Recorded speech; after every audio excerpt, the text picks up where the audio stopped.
What's up, everybody, and welcome back to another movie review. I'm Chasely reviewing for DallasMovieScreenings.com, and the movie I want to take a look at right now is Shithouse, and welcome to my TED Talk on how to demonetize your video in 10 seconds or less. It is what it is. That's the title of the film, Shithouse. So Shithouse comes from IFC Films. It is actually produced, written, directed, co-led, and co-edited by Cooper Raiff. So basically what that means is if this movie sucks, it falls on his shoulders, but I will still give him props no matter what I'm about to say because he was vulnerable and put himself out there like this in this entire project, so good for him. That's more balls than I would have. So this one tells the story of a homesick college freshman, that's who Cooper plays, and he goes to a party at Shithouse, and he ends up spending the night with his sophomore RA who has had a shitty day and wants someone to hang out with.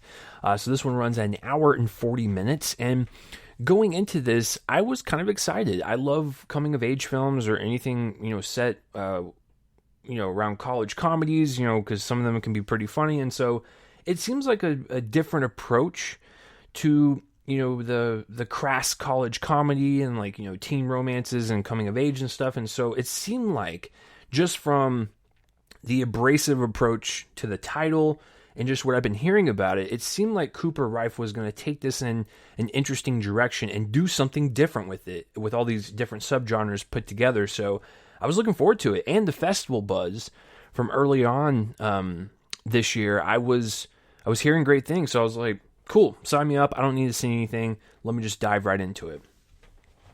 So I saw it. Cooper, if you're watching this, you have nothing to worry about. This was a great movie, so you can breathe now.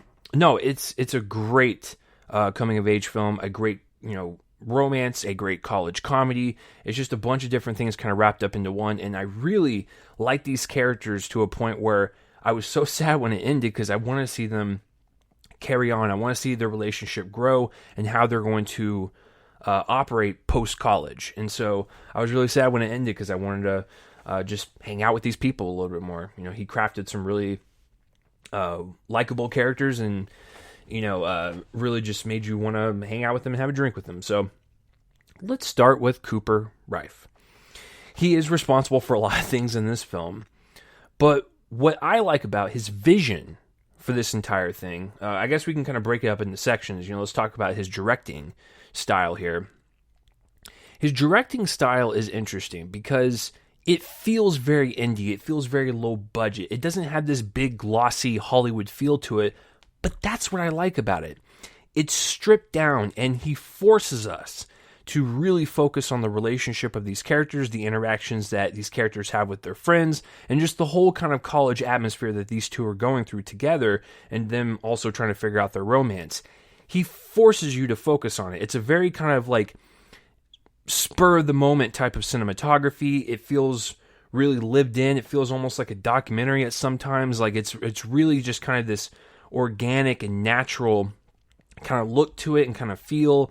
A lot of scenes play out. A lot of scenes are kind of, not one takes, but, they go on for a period of time because he wants you to focus on the people that we're following and not really focus on the crass jokes or the, just the comedy aspect about this. Because a lot of movies, when they do stuff like this, they can get carried away with the jokes to a point where the relationships are put off to the side and they're not really taken care of, and so they're just kind of surface level relationships, and they just feel fake, and they don't feel real whatsoever. So I really loved his vision for this. It's like I said, it's very stripped down, very independent type of filmmaking, but it works for this type of story. And so, yeah, directing Cooper Raiff, or director Cooper Raiff, good job.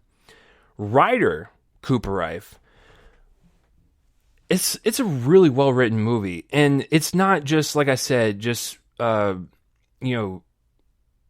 and fart jokes or, sex jokes for an hour and 40 minutes. Yeah, there's some crassness there, and that's fine. That's how college people talk sometimes. But what I like about the script for this film is that it feels a lot like the college version of a Before movie. Have you guys ever seen Before Sunrise, Before Sunset, or Before Midnight? Richard Linklater, as well as Ethan Hawke and Julie Delpy with the Before Midnight script. And I think, did they write Sunset as well? I forgot. But that trilogy is focusing on this relationship, on how they first met and how they just grow throughout time. And it really makes us focus on these characters and just their dialogue and their conversation that they have with one another, and how it just feels organic. It feels it doesn't even feel like a script. It just feels like two people talking. And so that's how Cooper Raiff writes this movie. He writes it like a Before movie. And I don't know if that's what he was going for, but that's what it sure felt like. A lot of scenes play out in long durations at a time. There's one section where they're in a dorm room for like 20 minutes of the movie, but it's fascinating conversation because these two people, they're awkward. It's messy. They don't really know what to do. They have an attraction towards each other, but they don't know how to proceed with it. And that's how young romance is. It's messy. No one knows what they're doing. I didn't know what I was doing as a kid when I was, trying to date someone.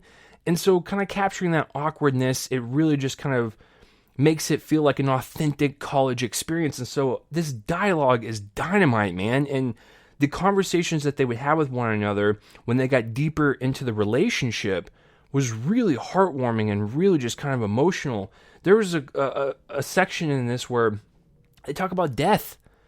And it's like, it's so unexpected, but that's how people are sometimes. Like, they're drinking heavily at this point out of a bottle of wine, and they were talking about just the afterlife and like what would happen, and like, what do you believe in religion, all that stuff. And so I get like that sometimes when I drink. Like, I have these kind of like deeper philosophical conversations with my friends.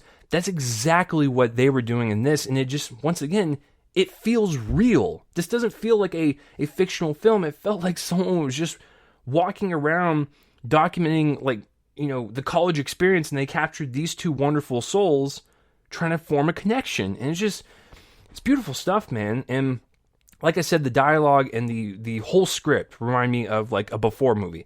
Yes, it's not like, to that quality, because those movies are masterpieces, but this is such a great approach to this genre and making it like those films, and it stands out on its own. And that's why I like this movie quite a bit. And I'm still thinking about some of their conversations.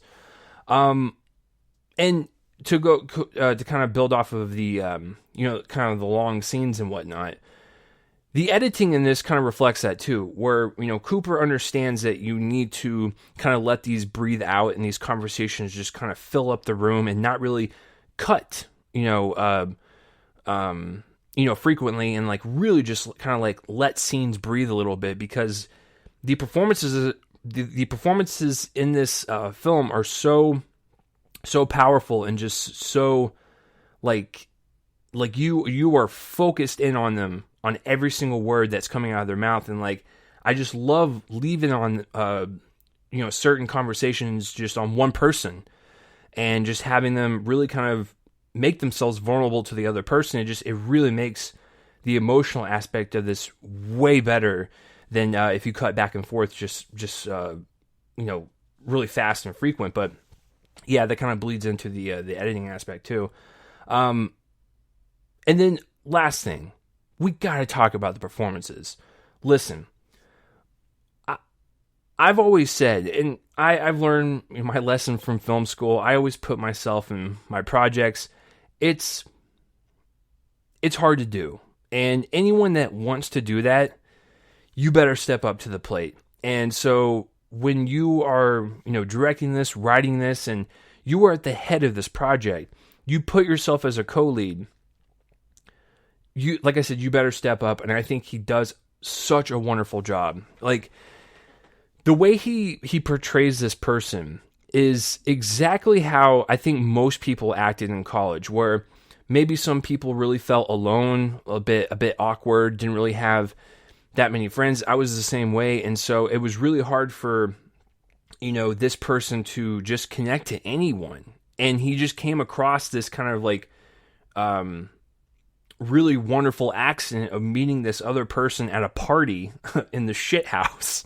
And that's where they struck it up. And when you think about these things in life, like, no one can plan for this. And so he wasn't planning to meet anyone. He was just like, let me go to a party and let's just see what happens. And he meets this person, and they have like a really brief conversation and a brief interaction, but then he realizes that there's something there. And so he just kind of goes on with his night, and then he runs into her again. And so he takes that leap of faith, and he wants to carry this conversation. And their chemistry is out of bounds, man. It's really just wonderful stuff. It feels like they've been friends for a long time, and it feels like their relationship was, in its infantile stages, and like you can feel that romantic chemistry too. It's just incredible, man. I cannot believe, once again, I can't believe someone like wrote this, directed it, and he starred in it. Insanity. But yes, I love kind of his anti-lead approach, where like when you see movies like this, it's usually like a jock or like someone, it's like the same character each time in these types of movies, but like he just plays a normal dude, and I love that. He's got flaws to him. He's got a likability to him. He's human. Like he's got the full, human kind of touch to his character and emotional kind of roundness. It feels like real people. It's insane. And then his other co-lead, Dylan Jalula. I hope I pronounced that last name correctly. She is wonderful. I think she's even better than him. And her character is really well-rounded. There's a lot of stuff that she's kind of hiding, and she's got this emotional wall up. And once again, I've seen people like this. And, they're kind of emotionally distant, and they don't really take into account other people's emotions or like, what they're feeling and stuff. And so she really kind of had, what am I trying to say? Like, she had a wake up call, and she met this person, and, he kind of showed her that you can't do this to people. And so once again, she had flaws. She had likability to her. She was also well-rounded. They're human. They made mistakes in this film, but you knew at the end of the day that they were supposed to be together, even if it took several months or years for them to finally click. It was just a great kind of observation of like a college romance and how messy it is. It's not perfect. And so I thought their chemistry reflected that. I thought the writing reflected that, and the directing reflected that. Guys, I don't know what else to say. I have no flaws with this. I think it's just a really interesting approach to these genres and just making it its own unique experience. So I'm going to give Shithouse a B+. I think it's really great. Check it out on VOD. It hits, I believe, this weekend, October 16th. On Friday. So if this is something that interests you, check it out. And let me know down below what you thought of Shithouse, whether you loved it, hated it. Even if I don't reply to all the comments, I do read them all. But that will do it for this review, guys. If you're watching this on YouTube, please subscribe to my YouTube channel so you can get up to date on whenever I review anything. If you're more of a podcast person, you can do just that. Go to my Real Man Cole the Movie podcast feed. If you want more of these in audio form and you don't want to see my ugly mug, I don't blame you. So get it in audio form. I record these both at the same time, so there you go. I'm Chase Lee for DallasMovieScreenings.com, and tune in next time for whatever I review next. I will see you guys later.